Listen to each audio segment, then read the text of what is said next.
নারায়ণ নারায়ণ।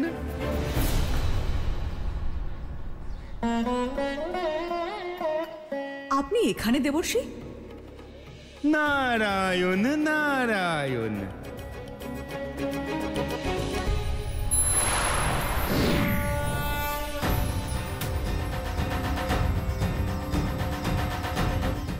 আরে দাঁড়াও দাঁড়াও দাঁড়াও।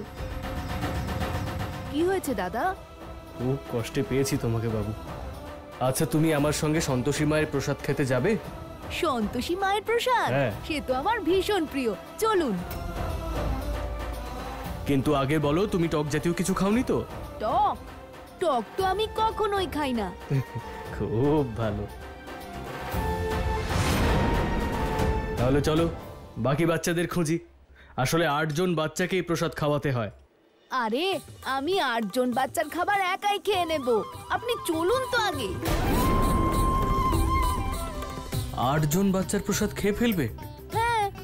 তাও একা? দেরি করবেন না, চলুন।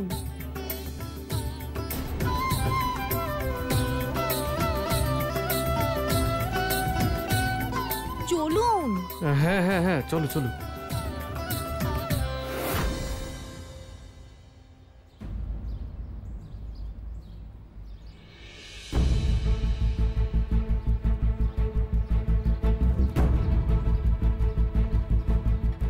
হেমা, সন্তোষী, ইন্দ্র কোথায় গেল? এলো না কেন এখনো? যদিও একজন বাচ্চাকেও না পায়, আমার ব্রত কি করে সম্পূর্ণ হবে? আরে ম্যাডাম, কি করে সম্পূর্ণ হবে? হবে না তো।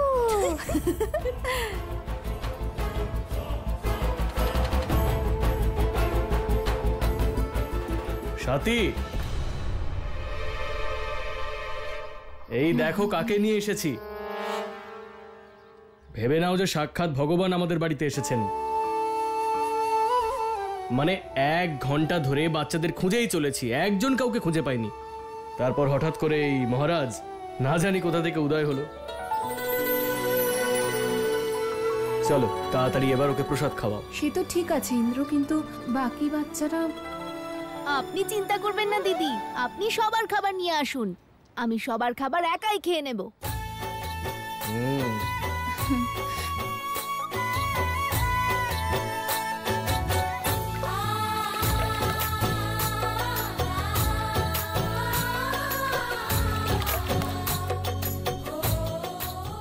এই নাও, খাও।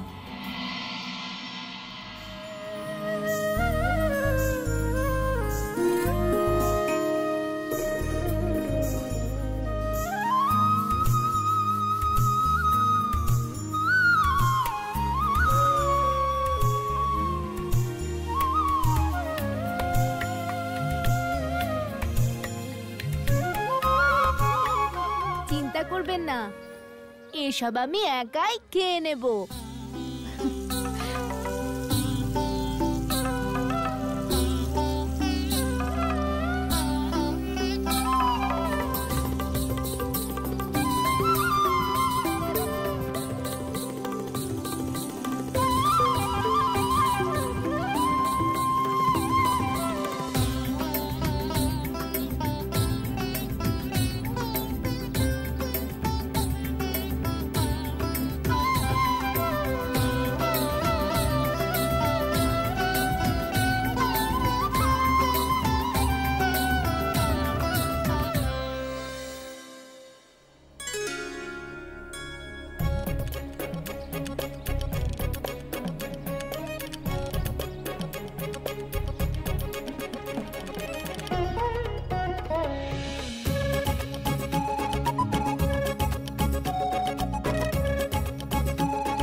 অত্যন্ত সুস্বাদু।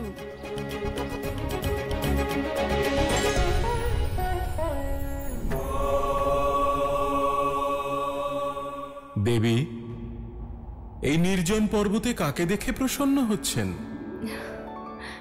দেখুন না মহাদেব, পৃথিবীলোকে কিভাবে দেবর্ষি নারদ এক বালক রূপে দেবী সন্তোষী প্রসাদ গ্রহণ করছেন।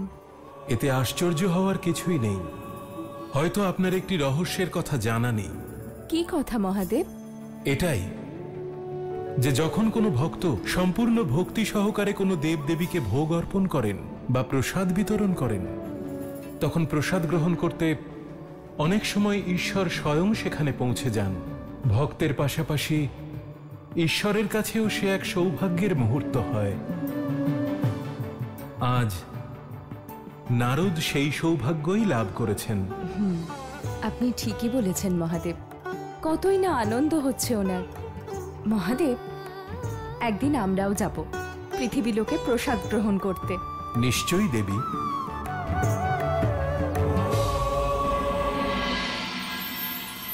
আমাদের আশীর্বাদ করো।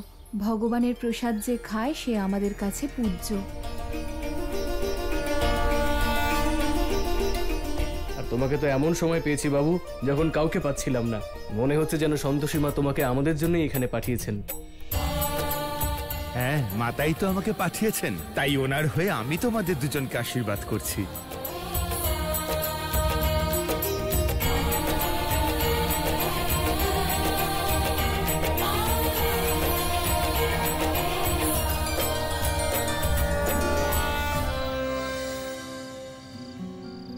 পুজো তো ভালো করে হয়ে গেছে, চলো এবার কিছু খেয়ে নিই।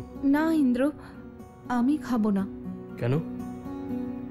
ব্রত তো শেষ হয়ে গেছে, আর সবাইকে প্রসাদ খাওয়ানোর পর তো খেতেও পারি। হ্যাঁ, কিন্তু আমি আমার ব্রত কাল সকালেই ভাঙবো। তুমি খেতে চাইলে খেয়ে নাও।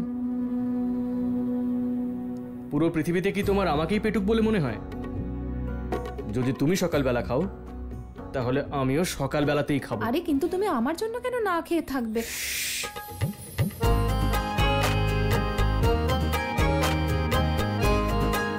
আমি তোমার জন্য অনেক কিছু করতে পারি,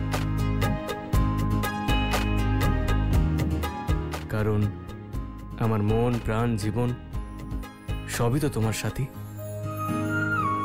তোমার জীবনের প্রতি পদক্ষেপে আমি তোমার সঙ্গে আছি। সত্যি?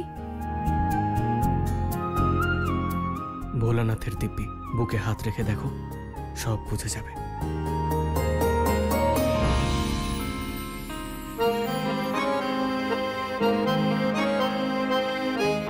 সাথে এই মুহূর্তে আমার পুরো পৃথিবী তোমাকে ঘিরেই। আমি চাই যে আমার পৃথিবী তোমাতেই শুরু হোক আর তোমাতেই শেষ হোক। খুব কথা বলতে শিখেছো তুমি আজকাল। কোনো উপন্যাস পড়ছো না তো? তোমার চোখ দুটোকে পড়ছি, যেখানে আমার জন্য অনেক ভালোবাসা আছে।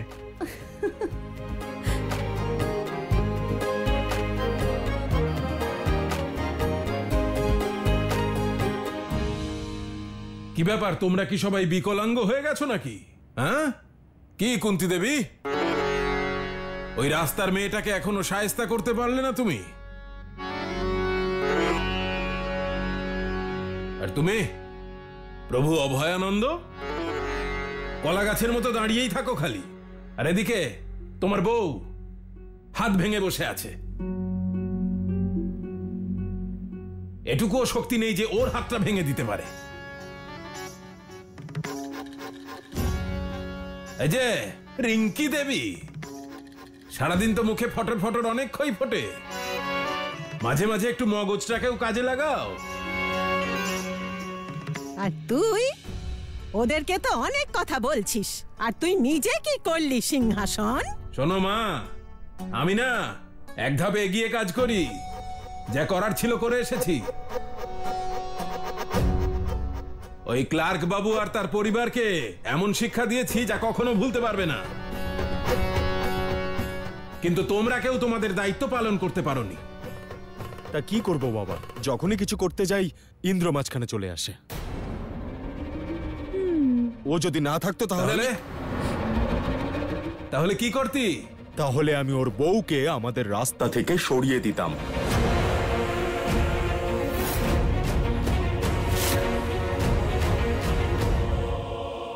তাহলে তাই কর, কে বারণ করেছে?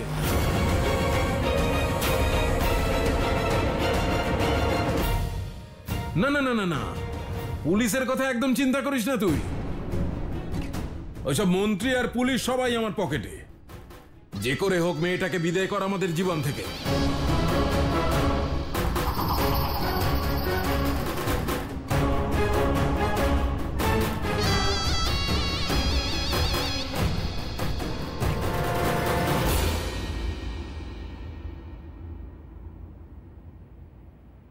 আরে ছোটদা ভাই, তুমি এখানে কি করছো?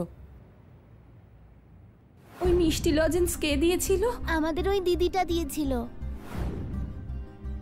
রিঙ্কি, ভালোই সম্পর্ক রাখতে শিখেছিস। এত বছর ধরে এই জন্য হাতে রাখি পরাতিস, যাতে একদিন দাদার বিয়ে হবে, তার বউ আসবে, তখন তার ব্রত ভাঙবো, তাকে শান্তিতে থাকতে দেব না। মিথ্যে অপবাদ দিও না ছোটদা ভাই, আমি কিচ্ছু করিনি। আরে অন্য কাউকে না হোক, ভগবানকে তো ভয় পা। তুই এই বাড়ির মেয়ে, তোকেও একদিন শ্বশুর বাড়িতে যেতে হবে। ভাব, তোর ননদ যদি তোর সঙ্গে এমন ব্যবহার করে তোর কেমন লাগবে? ননদ বৌদির দুঃখ ভাগ করে নেয়, আর তুই? হ্যাঁ তো কি করব? আমার তো আর মাথা খারাপ হয়নি। রাখির কথা মনে করাচ্ছ, আর নিজে তো ভুলে গেছো তোমার জন্য বাবা মা কি কি করেছে। এই বাড়িতে যদি কারোর মর্জি মতো কিছু হয়ে থাকে তাহলে সেটা তোমার ছোটদা ভাই। সবাই তোমাকে মাথায় করে রেখেছিল, কিন্তু তুমি তো নিজের দুনিয়ায় আছো। বাবা কবে থেকে রেগে আছে, তোমার তাতে কিছু যায় আসে? আমাকে বলছে। আর হ্যাঁ, একটা কথা বলবো, আমার বিয়ের চিন্তা তোমাকে করতে হবে না। কাউকে না কাউকে তো ঠিক পেয়েই যাব। এভাবে কারোর হাত ধরে পালিয়ে অন্তত যাব না। এই যা কিছু হচ্ছে তার জন্য তোমার বউ দায়ী। জোর জবরদস্তি বাড়িতে ঢুকে এলেই বাড়ির বউ হওয়া যায় না, বুঝেছো?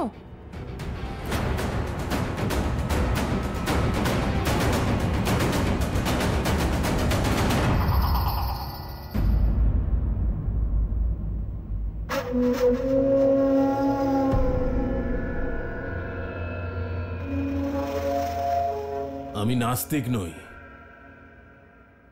আমিও পূজা পাঠ করি,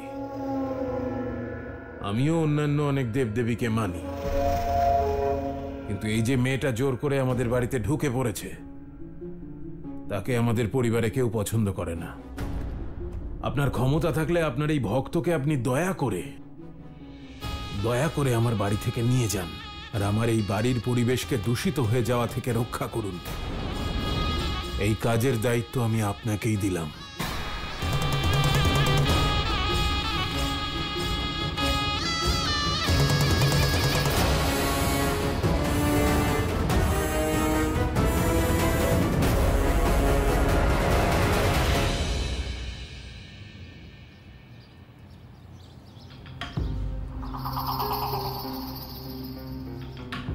এখন বাবা যখন পুলিশের ব্যাপারটা দেখে নেবেন বলেছেন, তখন আমি ভয় পাচ্ছি কিসের জন্য?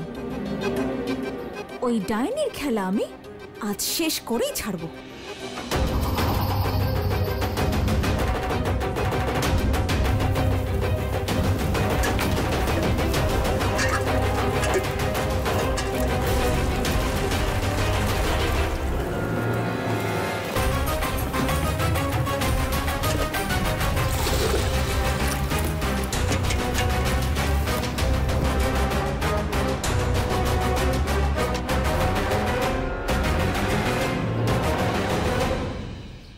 কালই মহারানী ব্রত করেছেন তো, এখনই আসবে হয়তো স্নান করতে।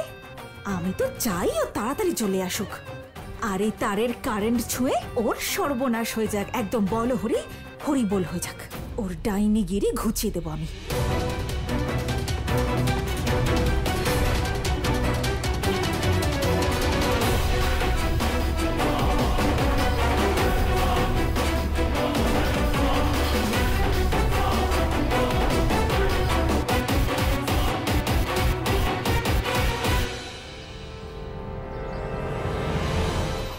তুই তো তুলনাহীন লাভলি, কি বুদ্ধি খাটিয়েছিস তুই, হ্যাঁ? আজ তো দারুণ মজা হবে। এই তারের কারেন্ট শুধু এই রাস্তার মেয়েটার প্রাণই কাটবে না, পাশাপাশি ইন্দ্র ঠাকুরপুর মাথাতেও ঝিঝি ধরিয়ে দেবে। ভাবতেই থাকবে যে আসলে আমার প্রিয় ম্যাডাম মরলেন কি করে।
এই মহারানী আজ তাড়াতাড়ি স্নান করে নিশ্চয়ই নিজের ব্রত ভাঙবে।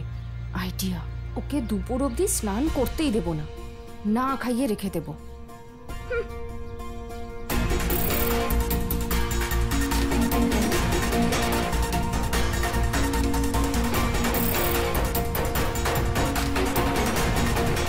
আগে আমি স্নান করব। আরে মা,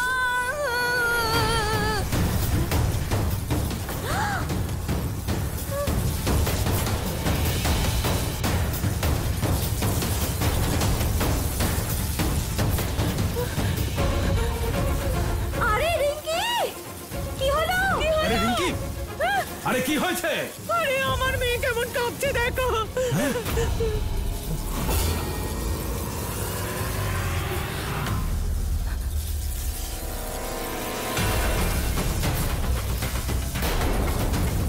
ওকে ধর ধর ওকে। দাঁড়ান মা, মনে হচ্ছে কারেন্ট লেগেছে। মানে কি? এই ইন্দ্র, তাড়াতাড়ি লাঠি নিয়ে যা। হ্যাঁ, নিয়ে আসছি। এই তাড়াতাড়ি আন, তাড়াতাড়ি নিয়ে আয়। আরে তাড়াতাড়ি।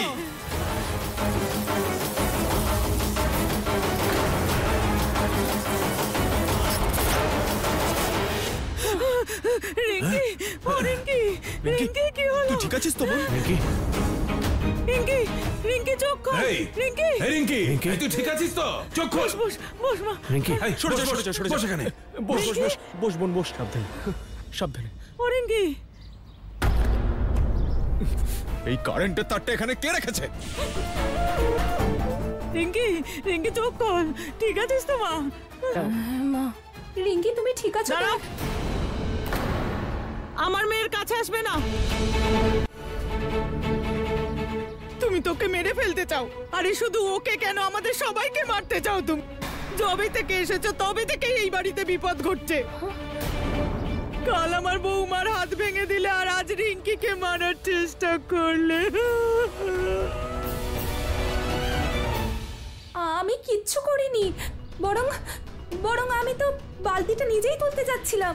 রিঙ্কি এসে যদি আমাকে না আটকাতো আর বালতিটা না কেড়ে নিত, হয়তো এই কারেন্টটা আমারই লাগতো। ওকে জিজ্ঞেস করুন না, আমি প্রথমে এগিয়েছিলাম বালতিটা তোলার জন্য।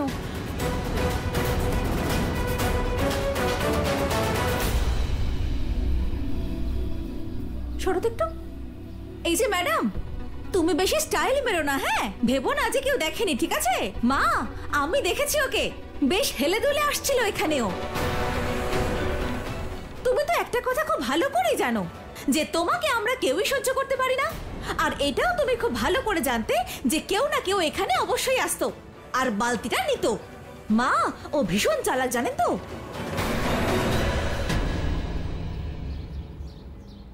তুমি এসো দিকে। বাহ বৌদি, বাহ, দারুণ একটা গল্প বানিয়েছো। আরে সত্যিটা বলে দিচ্ছ না কেন যে তোমরা সবাই মিলে মারতে চেয়েছিলে সাথীকে?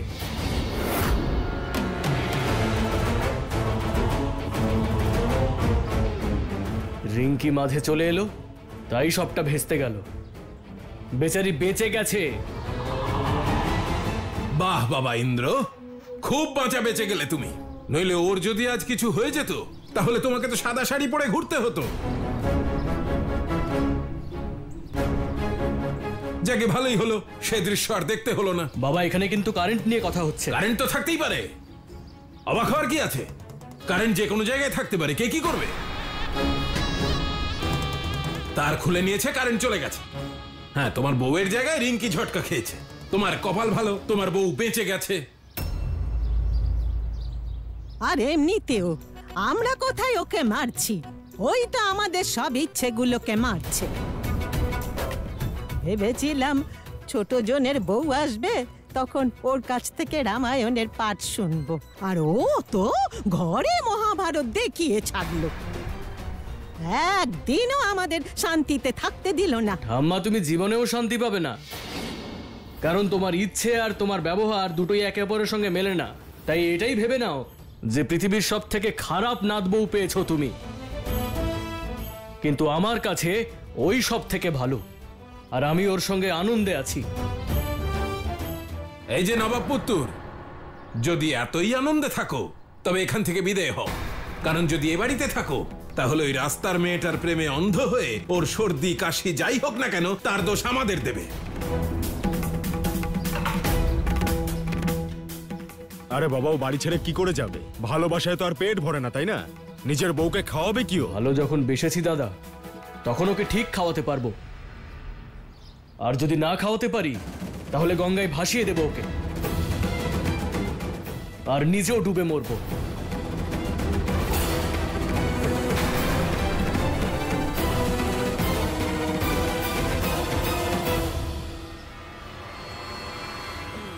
দেখো এই ছেলেটাকে, গঙ্গা মাকে পুজো দিয়ে ওকে পেয়েছি, আর এখন গঙ্গায় ডুব দেওয়ার কথা বলছে। এই যে কুন্তি দেবী, তুমি আবার এখন নতুন করে নাটক শুরু করে দিও না। যেতে দাও ওদেরকে। ইন্দ্রকে আমি পরে ফিরিয়ে আনবো। সিংহাসন, এরকমটা কি হতে পারে না যে ইন্দ্র এখানে থেকে যাক আর ওই অলক্ষীটা চলে যাক? আরে ঠাকুমা, তুমি তুলসী গাছের কাছে গিয়ে ঠাকুরের নাম জপ করো। আরে যদি ওর থাকার ইচ্ছে থাকতো তো থেকেই যেত। তোমার বয়সের সাথে সাথে তোমার বুদ্ধিও লোপ পেয়েছে। কি বললি তুই? আরে কিচ্ছু বলিনি ঠাকুমা, এবার ভাবতে দাও যে কি করতে হবে। বুদ্ধি থাকলে তবে তো ভাববি। বুদ্ধি দেখাচ্ছে।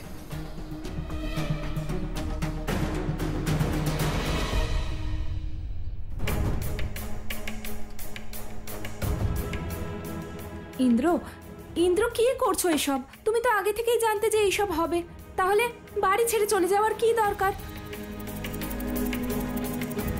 আমি জানতাম যে এইসব হবে, কিন্তু এটা জানতাম না যে এরা তোমার প্রাণ নিতে চাইবে। আরে কি হলো বউয়ের গোলাম?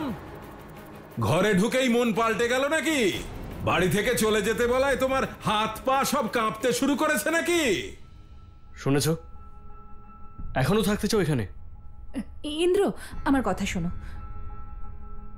দেখো, শুরু থেকেই সবাই বলছে যে আমি তোমায় ফাঁসিয়েছি, আর এখন যদি বাড়ি ছেড়ে চলে যাই তাহলে জানি না লোকে কি কি বলবে। যে যা বলতে চাই বলতে দাও। 7 পাক ঘোরার সময় আমি কথা দিয়েছিলাম যে তোমার খেয়াল রাখবো, তাই আমি তোমাকে কোনো বিপদের মধ্যে ফেলতে পারবো না। কিন্তু আমি ভালো আছি ইন্দ্র। তোমার কি কি জিনিস নেওয়ার আছে দেখে নাও, আমি বের করছি। ইন্দ্র, তুমি আমার কথা শোনো। কি ইন্দ্র, দাঁড়াও, এরকম করো না। তুমি আমার সঙ্গে থাকবে নাকি আমার পরিবারের সঙ্গে থাকবে সেটা ঠিক করো। ওদের সঙ্গে থাকতে চাইলে থাকো এখানে। সন্তোষী মায়ের ভক্ত তো? জিজ্ঞেস করো ওনাকে যে স্বামী বড় নাকি তার পরিবার।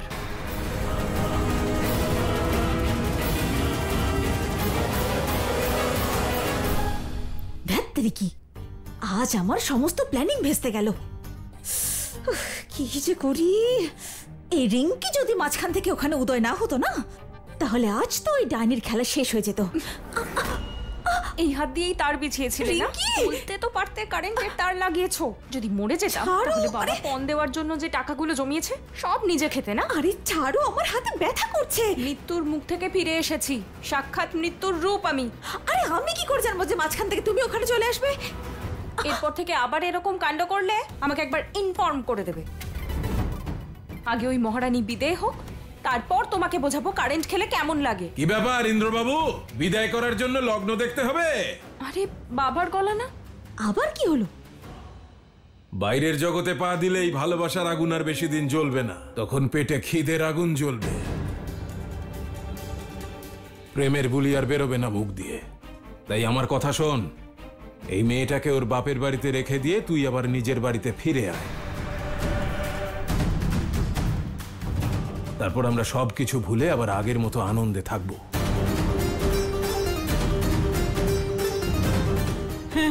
আর তুই যদি চাস তাহলে আমরা ওর বিয়ে দেব ভালো ছেলে দেখে।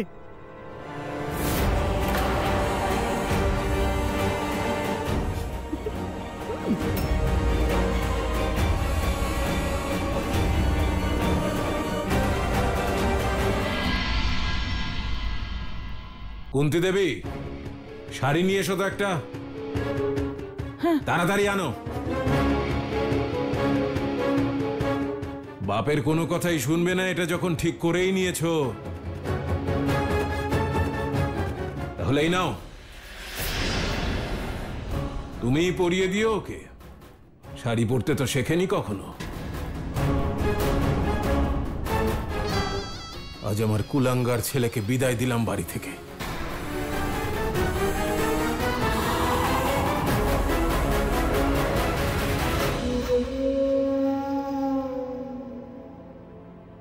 সাথী, সাবধানে রাখো এটা, কারণ ছোটবেলা থেকে বাবা আজ অবধি আমাকে যা দিয়েছেন আমি সব গুছিয়ে রেখেছি। এটা ওনার আশীর্বাদ ভেবে রেখো নিজের কাছে।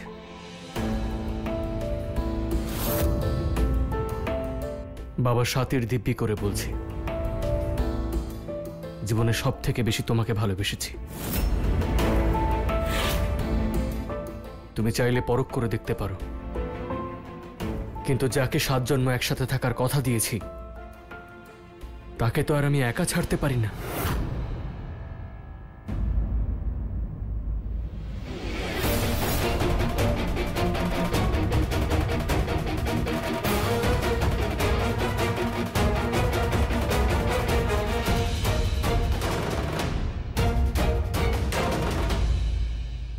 আর আমি 9 মাস তোকে পেটে ধরে জন্ম দিয়েছি, তার কি?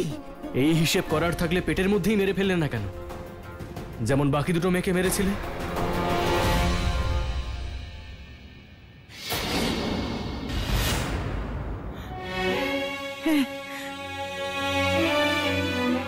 এটাই শোনার বাকি ছিল রে।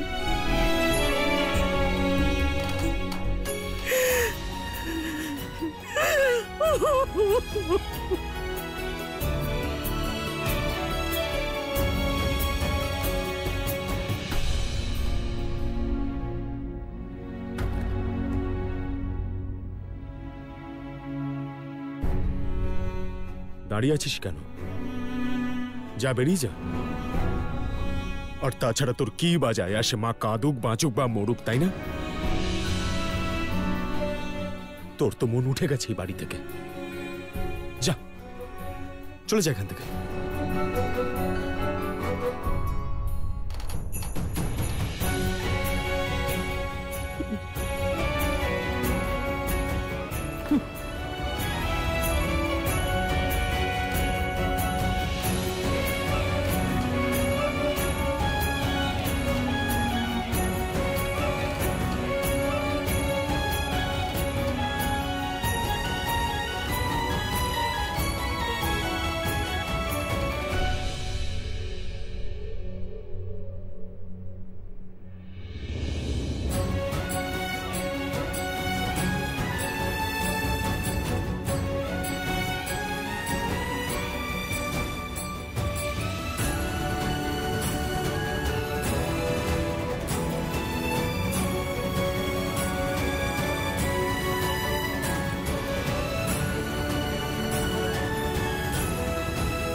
বিবাহের কিছুদিন পরে দেবী সন্তোষীর ভক্ত গৃহহারা হলো। খুবই অন্যায় হলো এটা।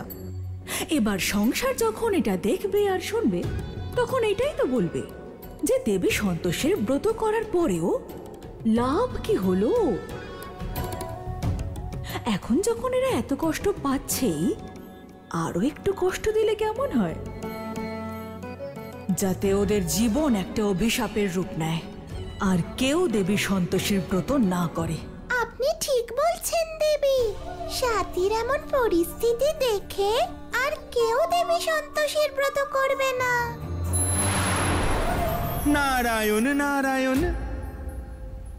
প্রণাম দেবী পৌলমী। দেবী পৌলমী, এখন আপনি এটা স্বীকার করুন বা নাই করুন, কিন্তু এটাই সত্য যে একজন স্ত্রীর জীবনের সবচেয়ে বড় সুখ হলো তার স্বামীর সঙ্গ, যা ভক্ত সাথী এই সময় অনুভব করছে, কারণ ইন্দ্র তার সঙ্গে আছে। সম্ভবত সে আপনার থেকে অধিক প্রসন্ন এবং অধিক সন্তুষ্ট। এখন দেখুন না, আমাদের দেবরাজ ইন্দ্র বিগত কয়েক বছর ধরে শুধুমাত্র নিজের সাম্রাজ্য বিস্তারের জন্য যুদ্ধ করছেন। ওনার এই কীর্তিতে এটাই প্রমাণিত হয় যে নিজের স্ত্রীর থেকে বেশি ভালোবাসা, নিজের স্ত্রীর থেকে বেশি চিন্তা ওনার নিজের সাম্রাজ্যের প্রতি। তাই না দেবী পৌলমী? আমি সত্যি বলছি দেবী পৌলমী, যখন আমি আপনার কথা ভাবতে বসি, আপনার এই পরিস্থিতি দেখে আমি সত্যি ভীষণ কষ্ট পাই, দুঃখিত হই, ব্যথিত হই। আপনি ধন্য দেবী পৌলমী, আপনার ধৈর্য সত্যি প্রশংসনীয়, পূজনীয়। নারায়ণে নারায়ণ। এরকম কেন মনে হচ্ছে যে দেবর্ষি ব্যঙ্গ করলেন? আমারও তাই মনে হলো। কি হয়ে গেল? মা, আরে মা, তুমি এখানে বসে আছো? আরে মা, এবার থামো, আর কত কাঁদবে? কোন সন্তান তার নিজের মা বাবাকে এই কথা বলে কখনো? ইন্দ্রকে সব থেকে বেশি আমি ভালোবেসেছি, আরো একটা মেয়ের জন্য নিজের মাকে কত কথা শুনিয়ে গেল। মা, ছোট ভাই রাগ করে বলেছে, আর তুমিও তো জানো এখন ওর মাথা কাজ করছে না। আর আমি তো জানি তুমি কাউকে মারতেই পারো না। আর যদি সেরকমই হতো তাহলে কি আমি এখানে বসে থাকতাম? আমিও তো নেই। চলো এবার এসব কান্নাকাটি থামাও, চলো ঘরে গিয়ে বসবে, চলো চলো। সাথীর মা, আমরা এখান থেকে কোথাও যেতে পারবো না। তুমি কেন এটা বোঝার চেষ্টা করছো না? কিন্তু কেন যেতে পারবো না? সকাল থেকে শুনে চলেছি যেতে পারবো না, যেতে পারবো না। দেখো, অনু জেলেই আমরা সবাই এখান থেকে চলে যাব। তুমি সাথীকে একটা ফোন করো, ওরা দুজনেও আমাদের সঙ্গেই যাবে। আচ্ছা, তোমার কি মনে হয় যে আমরা এখান থেকে চলে গেলে সিংহাসন সিংহ আমাদের খুঁজে পাবে না? অর্চনা, বোঝার চেষ্টা করো। ও আমাদের শহর থেকে তাড়াতে চাইছে না, ও সাথীকে নিজের ছেলের জীবনের থেকে দূরে সরিয়ে দিতে চায়, ছুঁড়ে ফেলে দিতে চায়। আর এটা আমি মরে গেলেও হতে দেব না। দেখো, এতগুলো বছরে আমি তোমার কাছে কিচ্ছু চাইনি। তোমার সম্মানই হলো আমার সবথেকে বড় সম্পদ। কিন্তু ওরা তোমাকে বারবার এভাবে অপমান করবে, সেটা আমি কিছুতেই সহ্য করব না। অর্চনা, তুমি এটা বোঝার চেষ্টা করো। আমি যখনই কোনো বিপদে পড়েছি, তুমি আমাকে সামলেছ, সঙ্গ দিয়েছ। তোমার মনে আছে একবার যখন ওই বিলে একটা গন্ডগোল হলো, সেই গুন্ডা ঠিকাদারটা বন্দুক নিয়ে আমাদের বাড়িতে চড়াও হয়েছিল? তুমি কি সুন্দর ঠান্ডা মাথায় তাদের শায়েস্তা করেছিলে। আমি আমার সেই সাহসী বুদ্ধিমতী অর্চনাকেই চাই। ভরসা রাখো। সত্যি বলছি অর্চনা, তুমি যদি পাশে থাকো আমার, আমি যে কোনো সমস্যার সম্মুখীন হতে পারি। আমি দেখছি।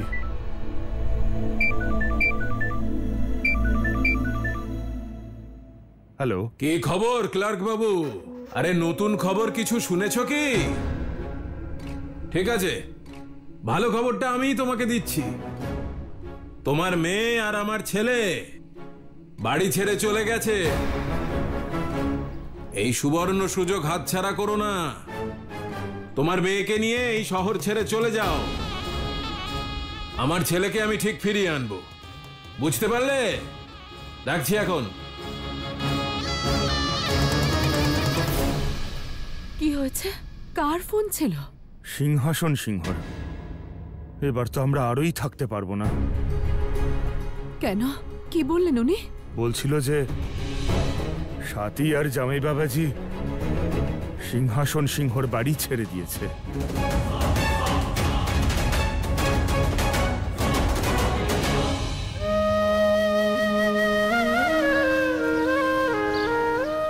জানো সাথী,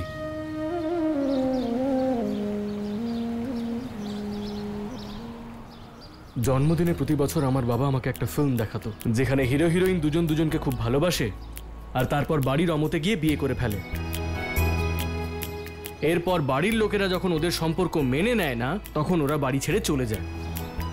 আজ আমারও ঠিক তেমনই ফিলিং হচ্ছে, ওই হিরোর মতো। আচ্ছা, তোমারও নিশ্চয়ই হিরোইনের মতো ফিলিং হচ্ছে, তাই না? ইন্দ্র, তুমি জানো, যখন কোনো মেয়ে তার পছন্দের জীবন সঙ্গী পায় তখন রোজ তার হিরোইনের মতো ফিলিং হয়।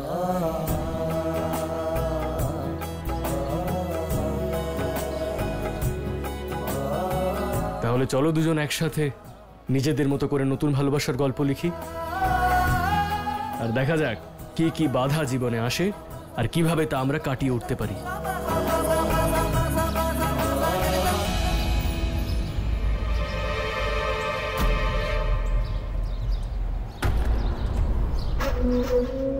কি ব্যাপার অভয় বাবু, খাটিয়ায় শুয়ে শুয়ে খালি ঠ্যাং নাচাচ্ছ, নাকি ওই ক্লার্কের মেয়েকে নিয়েও কিছু ভেবেছো?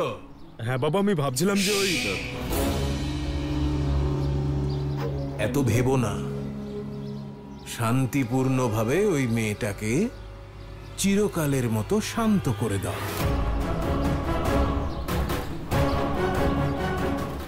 একবার ওই মেয়েটা এই পৃথিবী ছেড়ে বিদায় নিলে ঘরের ছেলে আবার নিজে থেকেই ঘরে ফিরে আসবে। ঠিক আছে বাবা, আমি করছি। হ্যাঁ। কি ব্যাপার রিঙ্কি, তোর মাকে দেখতে পাচ্ছি না কেন? সন্ন্যাস টন্যাস নিয়ে নিয়েছে নাকি? খাবার দাবার কিছু পাবো? বাবা, ওই যে ইন্দ্র ঠাকুরপো এত কথা শুনিয়ে বাড়ি থেকে বেরিয়ে গেল না, মা শুধু ওটাই ভাবছেন আর কেঁদে চলেছেন।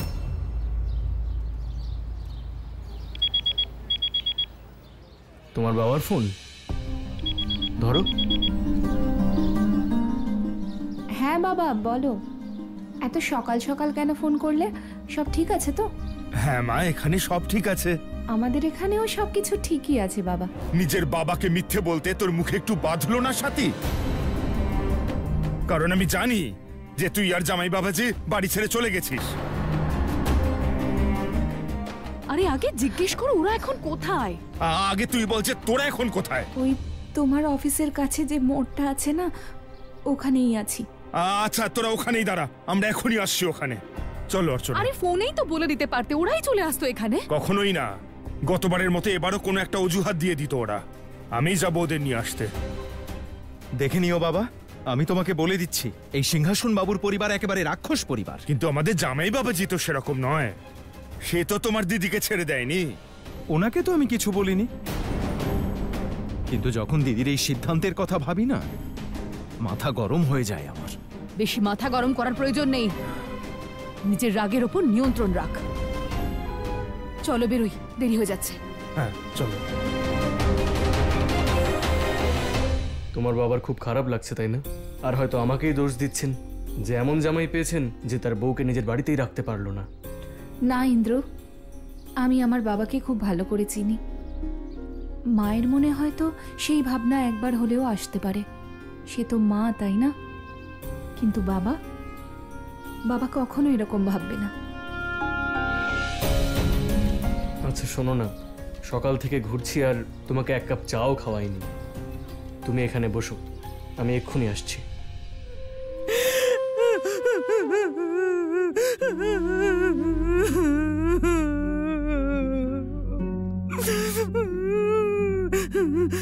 কি হয়েছে?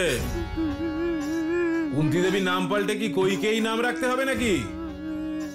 বসা ঘরে বসে তো বন্যা বইয়ে দিচ্ছ। তোমার মতো দুর্বল শাশুড়িদের জন্যই আজকালকার বৌমারা শ্বশুর বাড়িতে এসে তাণ্ডব শুরু করে দেয়। কে একটা কি বলেছে তার জন্য ঘরে এসে ভেউ ভেউ করে কাঁদতে শুরু করে দিয়েছে। আরে চুপ করো তো, বেশি কাঁদলে দেবো চোখের মধ্যে বালি ঢুকিয়ে, শুকিয়ে যাবে জল।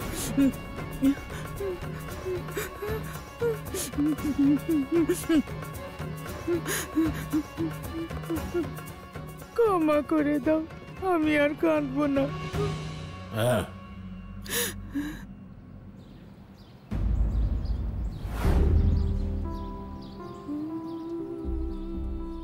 ওম নমঃ শিবায়।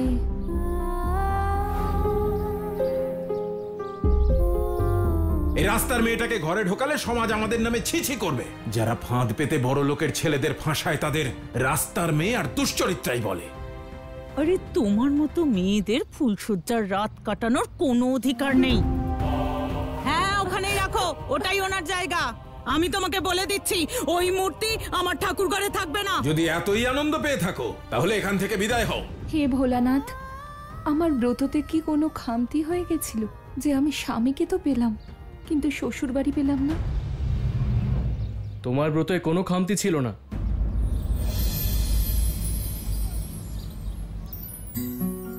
যদি খামতি থাকতো তাহলে এই সুখ কিভাবে পেতে? দেখো, সকাল সকাল তোমার জন্য আমি চা আর বিস্কুট নিয়ে দাঁড়িয়ে আছি। আর কি চাই বলো? আর শ্বশুরবাড়ির কথাই যদি বলো, এমন শ্বশুরবাড়ি থেকে কি লাভ যেখানে সুখ আর শান্তি কিছুই থাকে না?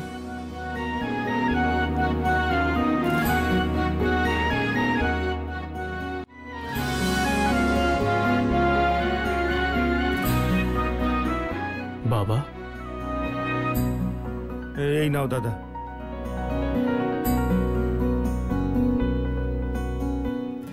বাবা, থাক মা, সুখী হও। আপনারা চা খান। মা নাও না। না না বাবা, তোমরা খাও। বাবা, বাড়িতে তো আপনাদের আমন্ত্রণ জানাতে পারছি না, তাই এই জন্য এই রাস্তার চা দিয়ে কাজ চালিয়ে নিন। না না জামাই বাবা, এভাবে বলো না, দাও দাও। এই বিস্কিটও নিন। আরে না বাবা, চা শুধু শুধুই ভালো লাগে, তোমরা খাও।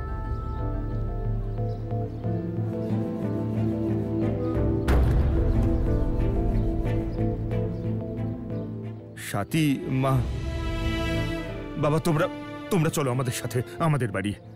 হ্যাঁ রে মা, ওই বাড়িটাও তো তোদেরই, তাই না? চলো না, কিছুদিন আমাদের সঙ্গে আমাদের বাড়িতে থাকবে, তারপর না হয় কিছু একটা ভাবা যাবে। আমার কাছে বাড়ি নেই, কিন্তু সাথী হলো আমার বাড়ির লক্ষ্মী। এখন ও যা সিদ্ধান্ত নেবে আমি তাতেই রাজি।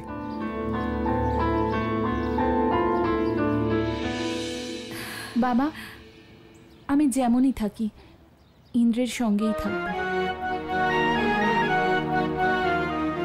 আর তুমি তো আমায় শিখিয়েছো, তাই না, যে কঠিন সময়ে স্বামী স্ত্রীর সম্পর্ক আরো গভীর হয়। তাই ইন্দ্র আর আমি একসঙ্গে কোনো না কোনো উপায় ঠিক বের করব। শুধু তোমরা আমাদের আশীর্বাদ করো। ওরে মা, আমাদের আশীর্বাদ তো তোদের সঙ্গে সব সময় থাকবে। জেদ করিস না মা, চল না। জামাই বাবা, তুমি একটু বুঝিয়ে বলো। আমি ওকে কি বা বোঝাবো? ও নিজে এত বুদ্ধিমতী। আর আপনারাও এখন সাবধানে বাড়ি ফিরুন। শিগগিরই আপনাদেরকে বাড়িতে আমন্ত্রণ জানাবো চা খাওয়ার জন্য।